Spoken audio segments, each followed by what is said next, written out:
Hello guys, Rohit. இந்த வீடியோவில் நம்ம எதை பற்றி பார்க்க போறோம்னா, இன்னைக்கு ஒரு நல்ல ஒரு விஷயத்தை பற்றி பார்க்க போறோம். காயக்கற்பம் அப்படின்னு சொன்னாலே நம்ம உடலை அடிக்காம நம்ம பல நாள் வாழ்ற மாதிரி உள்ள முறையை தான் நம்ம முன்னோர்கள் கண்டுபிடிச்சு வச்சிருக்காங்க, நிறைய முறைகள்.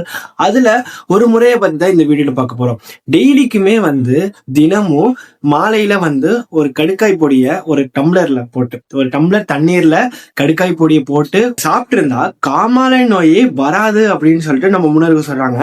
அப்படி மகோதரம் நோய் இருந்துச்சுன்னா மகோதரம் நோய் விரைவில் சீக்கிரமா போயிடும், ஃபாஸ்டா குணமாயிடும் அப்படின்னு சொல்லிட்டு சொல்றாங்க.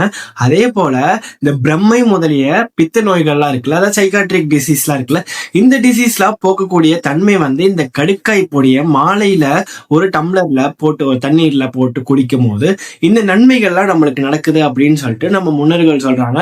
அது பாட்டோட வழியாலே சொல்றாங்க. காலையில் இஞ்சி, மதியானத்துல சுக்கு, மாலையில கடுக்காய் அப்படின்னு சொல்லிட்டு இந்த முறை இருக்கு. இந்த பாட்டுல கேளுங்க.